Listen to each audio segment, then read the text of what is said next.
Toyota Velus mga idol, magchi-change oil tayo. Ginamitan natin ng flashing na yan blue Ken, tsaka nagamit tayo ng Toyota Genuine 4 liters, saka oil filter din natin na Genuine N2. Tapos nire-reset natin yung niya, change oil required niya, yung maintenance required, re-reset natin mga boss. Na-drain natin na lang si idol, tapos tinatanggal lang rin natin yung oil filter. Ayan, basta kailangan pag lagi tayo magpapalit ng langis kasama oil filter. Ayan mga boss, tapos ibabalik na natin yung size 14. Ayan, huwag natin kalimutan, huwag higpitan, size 14 lang din po.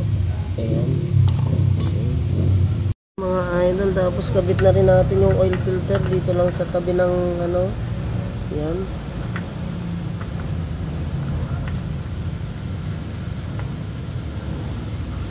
Yan po. Sasaktong higpit lang naman. Nasa na ba? Hindi ko makita. Ayun mga idol, sa filter naman yung meron tayong mga ganito kasi medyo dikit sa oil pan yung filter, kaya kailangan manipis yung napapanghigpit natin. Ito gaya na itong filter cap remover. Ayan, okay, saktong higpit lang kasi magsasali na nga tayo ng langis. Ayan,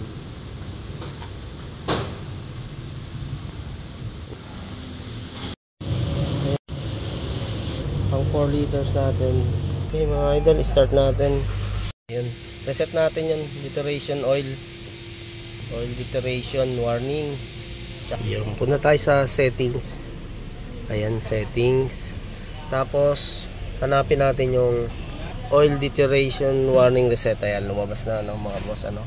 Dito lang yan, dinown down lang natin hanggang lumabas siya. Tapos pagkatapos lumabas, enter natin.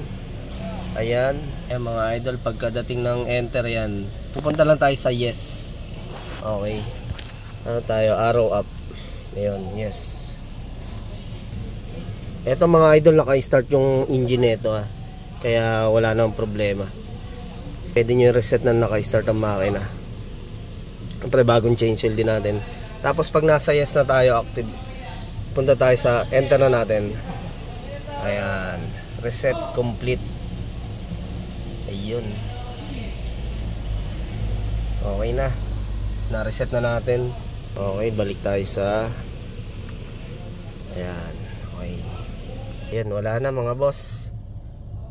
Ganyan lang, punta kayo sa settings. Ito lang pindutin nyo Ayan, tapos dyan, punta kayo dito. Ayan, settings. Basta etong dalawa na to, pwede to hanapin yung settings. Pag lumabas na yung settings, down naman kayo para makita yung reset. Yan, lumabas. Ayun, ganun lang mga. Syempre yung enter natin, okay. Yan, hindi naman po kayo malilito. Basta ito lang mga idol, makikita nyo na ron. Okay, check na natin yung oil mga boss. Patay muna natin.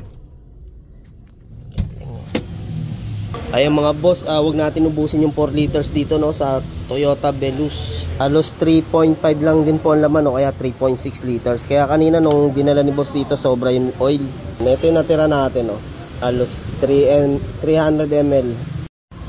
Tanggalin na natin yung sa aircon filter ni boss para ayan, ito lang.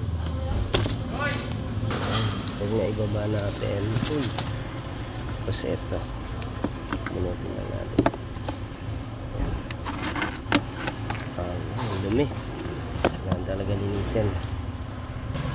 Yung mga idol, nalinis naman yung mga 10,000 k mileage pa lang pwede pang linisin to. Pagka nag 20 na yan, tsaka pwede natin palitan kung talagang madumi. Pati yung air filter, hinanginan lang natin dahil ito ay 11,000 k mileage pa lang naman.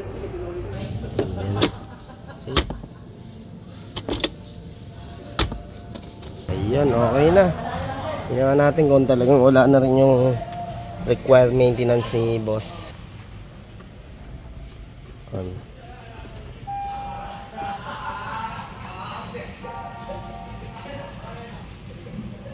Ayun, okay, wala na po